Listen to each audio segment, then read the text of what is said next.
ये जो औरत है ना इसके साथ, इसका नाम शीला है।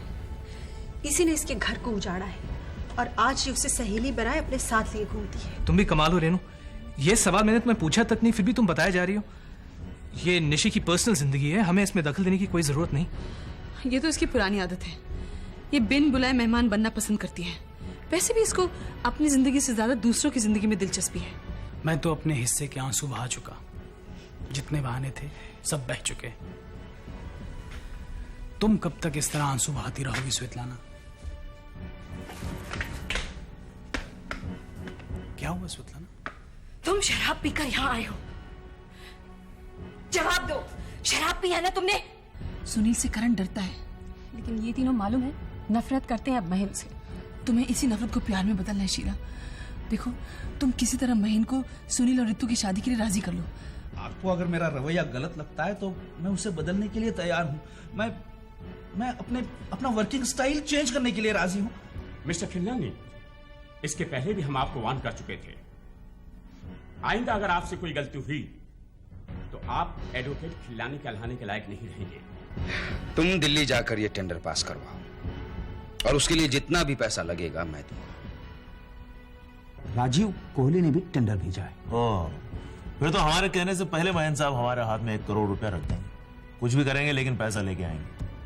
तो करण साहब, मैं समझूं कि काम में कोई बाधा नहीं है? हाँ, मेरी तरफ से काम हो चुका, कोई बाधा नहीं आएगी। मुबारक हो।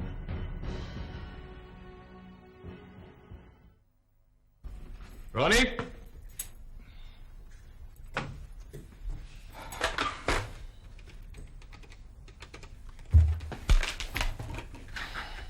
हेलो।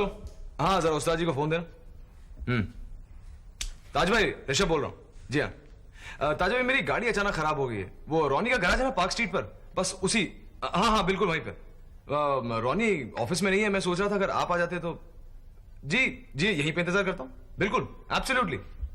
जी हाँ, तो आप जल्दी आ जाएंगे ना? Okay, I see you then, bye.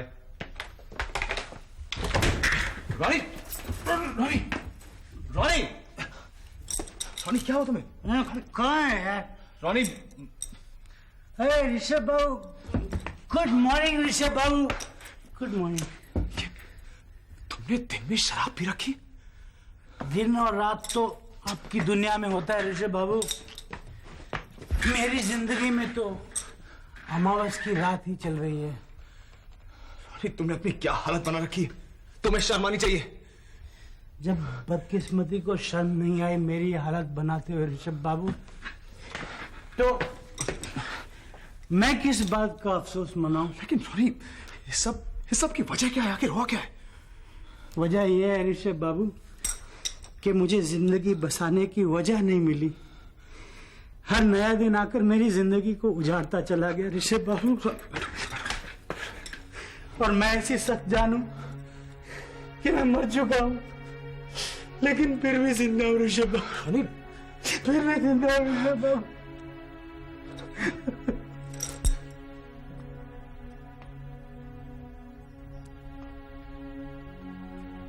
Mummy, Sonu, कैसा है मेरा बेटा? आखिर आपको मेरी फिक्र हो ही गई। हाँ, कैसी बातें कर रहे हो? मैं आपसे और पापा से बहुत नाराज हूँ। क्यों?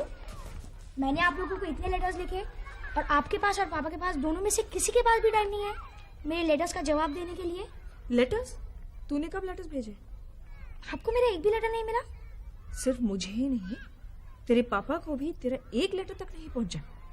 बल्कि नाराज तो मैं थी तुझसे कि फोन करके इतने मैसेजेस छोड़े, तूने वापस न फोन किया न लेटर लिखा। आपने मुझे फोन किया था, पर मुझे तो आपका एक भी मैसेज नहीं मिला। ये कैसे हो सकता है? क्योंकि एक आध बार ही नहीं, कई मैसेजेस छोड़े हैं। जब तेरा कोई जवाब नहीं आया तो इतनी फिक्र हो गई कि खुद आना पड़ा मुझे। मम्मी, मेरी समझ भी नहीं आ रहा है, ना आपके मैसेजेस मुझे मिले और ना मेरी लेटर्स आपको। Sonu, time for class. Yeah, come in. Okay. प्रवेश करने की आज्ञा है बहन साहब? Of course. Please do come in. आइए बैठिए। शुक्रिया। आपसे एक रिक्वेस्ट है बंसल साहब। बैठिए। अगर आप इस कठिन भाषा का इस्तेमाल ना करें तो मेहरबानी होगी। मुझे तो अपने स्कूल का हिंदी टीचर याद आ गया। नहीं साहब, आपको तो सिर्फ हिंदी का स्कूल टीचर याद आया, मुझे तो नानी याद आ गई। बस भी कीजिए बंधु साहब, आप ये रोना मेरे सामने रो चुके हैं, आप छोड़िए। हुआ क्या? पूछिए क्या नहीं हुआ। पांडे साहब ने ऐसी ऐसी परीक्षाएं ली, ऐसी ऐसी डिग्रियां दी कि मैं तो बस क्या किया पांडे जी ने? महन साहब पूछिए क्या नहीं किया। सबसे पहले पांडे साहब ने 26 जनवरी का परेड दिखा दिया, फिर बैठा कर आजादी की लड़ाई की ऐसी ऐसी कहानियां सुनाई कि मैंने स्कूल में भी नहीं पढ़ी थी। मगर क्यों? वो बंसल साहब ने होटल रिजॉर्ट का प्रपोजल पास करवाने के लिए पांडे साहब से लेन देन की बात कर ली। पांडे साहब ने इनकी क्लास ले ली। वैसे बंसल साहब, टीचर कितने भी थप्पड़ मारे फर्क नहीं पड़ता अगर वो फर्स्ट क्लास पास हो जाए। पांडे साहब ने आपको थप्पड़ मारा है क्या? नहीं, थप्पड़ मारा होता तो गनीमत थी। शब्दों के ऐसे बाण चलाए कि छाती छलनी हो गई। यानी कि काम नहीं बना, लेन देन से उन्होंने इनकार कर दिया। नहीं सर, बंधु साहब मामला पटा के आए हैं। बंधु साहब बंद कीजिए रोना धोना और खुशखबरी दे डाली। इसका मतलब मामला जम गया है ना? जी। That's very good. कितने में सौदा तय हुआ? बस 1 लाख? ये तो कमाल हो गया। मैं तो 10-1 लाख की सोचकर बैठा था। महन साहब, ये आप किस सिलसिले में 1 लाख की चर्चा 10 लाख की चर्चा कर रहे हैं? पांडे जी की, उन्हें 1 लाख देना है ना? 1 लाख? महन साहब, मैं तो 1 करोड़ की बात करके आया हूं। 100 लाख। 1 करोड़? कैसी बातें कर रहे हैं आप? इतना अमाउंट कभी होता है क्या?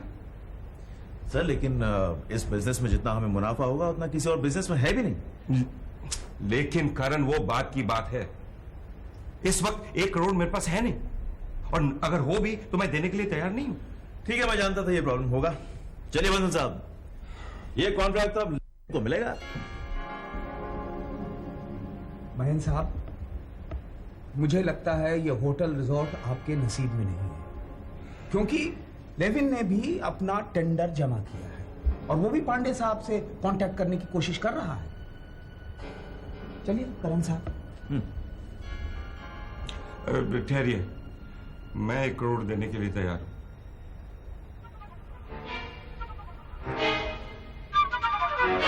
रॉनी होश में आओ। रॉनी होश में आओ। संभालो अपने आप को रॉनी। ये सांस क्यों चल रही है? ये नफस क्यों चल रही है? मुझे कुछ समझ में नहीं आ रहा। रिश्ते आए, कब्र खोदी, बाकायदा दफना के चले गए, मैं फिर भी जिंदा हूं। ऋषभ बाबू, मेरी जिंदगी के इम्तिहान का रिजल्ट निकल गया। ऋषभ बाबू, मैं बुरी तरह फेल हो गया। हर सब्जेक्ट में फेल हो गया। मैं मोहब्बत में फेल, रिश्ते में फेल, फेलियर बाप, फेलियर हस्बैंड। बस करो रॉनी, बस करो। अब अगर मुंह से तुमने 1 लफ्ज मायूसी का निकाला तो जबान खींच लूंगा तुम्हारी। 2 मिनट तुम्हारे आंसू पोंछने के लिए तुम्हारे सामने क्या खड़ा हो गया? तुम्हारा रोना बंद ही नहीं होता। रॉनी, तुम्हारे दोनों हाथ पांव अभी तक सलामत है, फिर ये रोना धोना क्यों? हाँ? रॉनी, इतनी मायूसी मर्दों को शोभा नहीं देती। रॉनी, तुम्हें जख्म कुरेदने की आदत पड़ गई है। मातम मनाने के बहाने ढूंढते रहते हो तुम, समझे? और मेरी एक बात सुनो, इस दुनिया में हर इंसान कोई ना कोई जंग लड़ रहा है, लेकिन तुम अपने आप को देखो। इस भरी दोपहरी में शराब के नशे में धुत हो और यहां बैठ के रो रहे हो। बुज़दिल हो तुम। हाथ में एक भीख का कटोरा लेकर तरस की भीख मांगते फिरते हो तुम। लेकिन एक बात सुन लो, मांगने से ना तुम्हें तरस मिलेगी ना भीख। तुम्हें अपनी लड़ाई अपने पांव पे खड़े होकर खुद लड़नी है, समझे?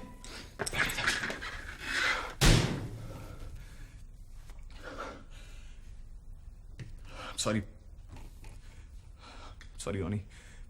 वो कार डीलरशिप जो तुमने शुरू की थी उसका क्या हुआ? ऋषभ बाबू, जब गाड़ी मार्केट में आई ना, शुरू में सब ठीक था। बहुत बड़ा शोरूम हो गया था अपना, लेकिन उस गाड़ी में एक बहुत बड़ा फॉल्ट था ऋषभ बाबू। उस गाड़ी की हवा खराब हो गई मार्केट में, आपको पता तो है। लोगों ने गाड़ी खरीदनी बंद कर दी। लेकिन रॉनी, कंपनी वाले क्या कहते हैं? कंपनी वाले बोलते हैं कि जो नया लॉट है ना, वो उन्होंने बिल्कुल ठीक कर दिया है, उसमें कोई प्रॉब्लम नहीं है। लेकिन एक प्रॉब्लम है ना। क्या? मेरे जेब में धेला नहीं बचा है। सुनो रॉनी, अगर तुम अपनी मदद करने के लिए तैयार हो तो फाइनेंशियली मैं तुम्हारी मदद करूंगा, लेकिन एक शर्त पर। तुम ये रोने धोने का प्रोग्राम अभी इसी वक्त बंद करो और अपने आप को इतना मजबूर मत बनाओ रॉनी। कंपनी से मैं बात करूंगा कि तुम्हें वो बेस्ट लॉट दे और तुम्हारे नुकसान का हर्जाना जाना भी वही करेंगे। बोलो मंजूर है? ऐसा हो सकता है ऋषभ बाबू? रॉनी, तुम्हारे साथ क्या हो सकता है और क्या होना चाहिए ये कल सुबह तय करेंगे। तुम कल सुबह सुबह मेरी ऑफिस में आ जाओ, तुम्हारे कंपनी के नाम एक एप्लीकेशन लेटर लिख देंगे। और ये थोड़े पैसे हैं, इन्हें रख लो।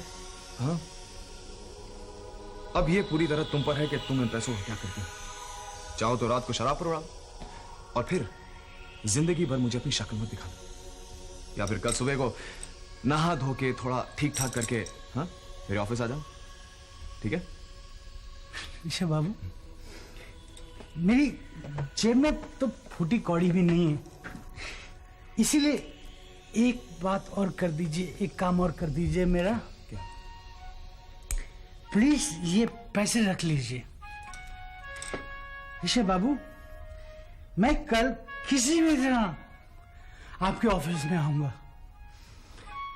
मैं जरूर आऊंगा ऋषभ बाबू, आपके ऑफिस में जरूर आऊंगा। मैं आऊंगा ऋषभ बाबू, मैं आऊंगा। तुम यहाँ? हाँ। क्यों? तुम यहाँ क्या कर रही हो? एक आजाद देश में, आजाद शहर में, आजाद ख्यालों के स्कूल में मौजूद हूँ। तुमसे वीजा लेना चाहिए था। सोनू को क्यों बुला रही थी? सोनू से खुद पूछ लो। मम्मी, ये देविका मैडम है, हमारे स्कूल की नई वार्डन। तुम यहाँ नौकरी कर रही हो? कोई गुनाह कर रही हूँ? अपनी जिंदगी की जिम्मेदारी निभाने का तरीका नहीं आता तुम्हें, यहाँ वार्डन बनी बैठी हो। मम्मी, आप मैडम के साथ ऐसे क्यों बातें कर रही हैं? ये हमें बहुत प्यार करती है और मेरा खास ख्याल रखती है। बेटे, तुम्हारा क्यों और कैसे ख्याल रखती है मैं अच्छी तरह से जानती हूँ। मेरे मैसेजेस तुम तक क्यों नहीं पहुंचे और तुम्हारे लेटर्स मुझे क्यों नहीं मिले, सब मेरी समझ में आ रहा है। It's time for your class, sweetheart. You carry on. Bye mummy. ये मैं तुम्हारे रूम में रखवा दूंगी। तुम्हें यहाँ स्कूल से बाहर नहीं फेंकवा दिया तो मेरा नाम बदल देना। जब हालात ही ये कर रहे हैं तो मैं इतनी तकलीफ क्यों उठाऊं? आफ्टर ऑल, हालात ने तुम्हें मिस बैनर्जी से मिसेस रॉनी और फिर केशव मल्होत्रा की समथिंग समथिंग से दोबारा मिस बैनर्जी में तब्दील कर दिया।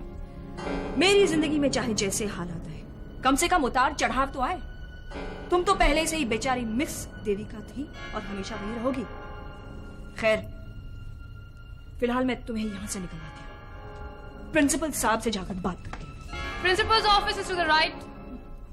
आप बिल्कुल बेफिक्र रहिए, सब कुछ ठीक हो जाएगा। हाँ। मेरी जिंदगी में जो सबसे बड़ा गलत है वही मुझसे कह रहा है कि सब कुछ ठीक हो जाएगा। लगता है आपने मुझे ठीक तरह समझा नहीं। अब मेरे समझ में नहीं आता, हम दोनों के बीच ये इतनी सारी गलतफहमियां।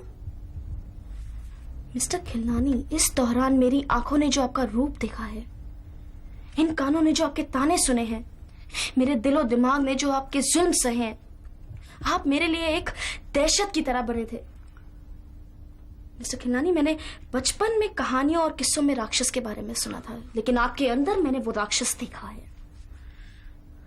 क्या है नीतू जी कि आपकी जो केस है ना, इस केस में प्रोसिक्यूशन बिल्कुल राक्षस की तरह ही होता है। आप यकीन नहीं मानोगे, बिल्कुल बिल्कुल दैत्य की तरह टूट पड़ते वो आरोपियों पर। हाँ? लेकिन आपने तो मुझे कटघरे में खड़े होने से पहले ही तोड़ दिया, मेरी हिम्मत ही तोड़ दिया, चकनाचूर कर दिया है मेरा हौसला। लगता है आप मेरी तरीकों से वाकिफ नहीं, इसलिए आपको ऐसा लग रहा है। अरे मेरे इरादे आपके खिलाफ कैसे हो सकते जबकि मैं आपका डिफेंस लॉयर हूं। हाँ?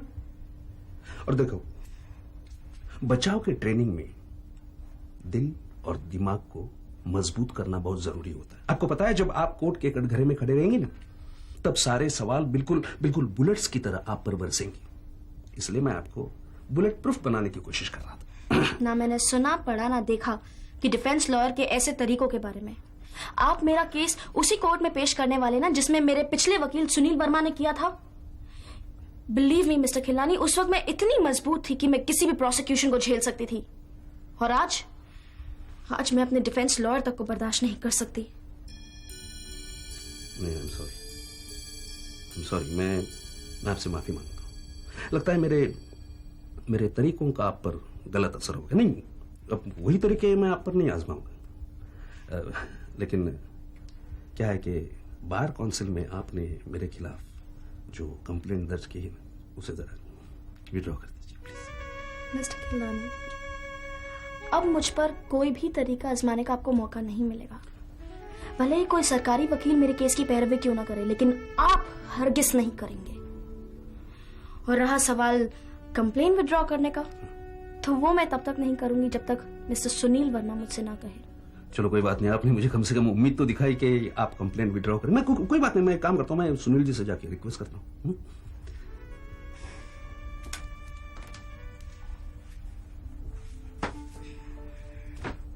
अच्छा जी, मैं चलता हूँ।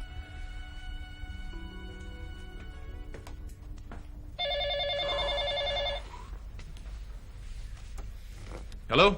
थैंक गॉड तुम मिल गए। तुमने इतनी देर क्यों कर दी फोन उठाने में? रक्षांदा, तुम इतनी परेशान क्यों? ऋषभ, अभी मैंने अपने उस पति को पूजा के घर के आसपास मंडराते हुए देखा है। What? That bastard? वो वहां भी पहुंच गया? हाँ, और मुझे ऐसा लगता है कि वो मुझे और पूजा को जरूर कोई नुकसान पहुंचाएगा। रक्षांदा, तुम फोन रखो, मैं पुलिस को इन्फॉर्म करके तुम्हारे पास पहुंचता हूँ। ओके? नहीं ऋषभ, प्लीज पुलिस को इन्फॉर्म मत करना। बच्चों जैसी बातें मत करो रक्षांदा, बात अब हद से ज्यादा आगे बढ़ गई है। और तुम पुलिस को इन्फॉर्म करने में इतना कतराती क्यों?